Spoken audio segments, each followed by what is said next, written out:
Welcome to the What Actually Works Healthcast, empowering individuals, families and communities to get well and stay well for a lifetime. Now join your hosts Dr. Angus Pyke and Linda Morrison as they share their ideas, tips and strategies to maximise your health, happiness and productivity.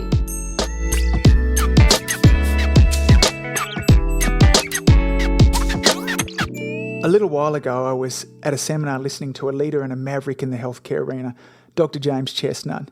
Now, James has been championing the wellness lifestyle and its associated benefits for more than a decade now. And one of the things that I really love about James is the simplicity and the common sense approach of his message. And today what I'd like to do is share one of James's metaphors. Now, let's suppose that you'd been put in charge of overseeing the health of the fish in the Yarra River, and you've recently been notified that all the fish are slowly but steadily dying. The researchers have been tracking a steady increase in fish death over the last 100 years, but note a particular jump in the last 20. Their report makes note of a significant increase in cancer, heart disease, diabetes, and even obesity. Now, the media sends the public into an outrage, and everyone is looking to you for answers. The buck stops with you. So here's the question. What's the first thing that you'd do? Over the last month, I've asked this question to many of my clients, and surprisingly, most of them have come back with the same response. The first thing they do is check the water. Check the water, I respond inquisitively. That seems so simple. How could that be the answer? What about the billion-dollar pharmaceutical companies that are knocking at your door asking for enormous grants to develop new drugs or surgeries to deal with the problem? Or the government that tells us that the problem's a lack of hospitals, doctors and nurses, and they promise if they win the next election that they'll provide a greater access to healthcare for all the fish. Now, it doesn't take long to start to see the absurdity of this metaphor and for it to become obvious.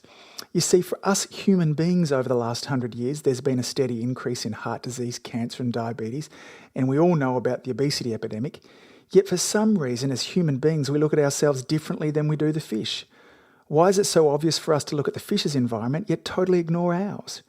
You see, every year we spend more money on drugs, more money on hospitals, and more money on doctors. And yet still our health continues to spiral out of control. Now, clearly the answer to our health crisis is not in more of what already hasn't worked. It's time to take a step back and look at our environment. The air we're breathing, the food we're eating, and the thoughts we're thinking, or our activity levels, or perhaps our inactivity levels for that matter. Now, what I'd like to do is encourage you to join us in coming healthcasts as we explore strategies to empower you to reach greater levels of health and well-being. We're going to cover topics as diverse as rest, happiness, and how to fuel your body for outrageous energy. The What Actually Works Healthcast was created to inspire and empower individuals, families and communities through proven, simple and effective strategies so you can live a life with greater happiness, health and productivity. You've been listening to Dr. Angus Pyke and Linda Morrison in the What Actually Works Healthcast. Visit us on the web at whatactuallyworks.com.au or on facebook.com/whatactuallyworks. You can join the Healthcast, listen to past issues, leave your comments, suggestions and ideas. We look forward to having you back soon. In the meantime, remember, you can tell a lot by what a person takes two at a time, pills or stairs.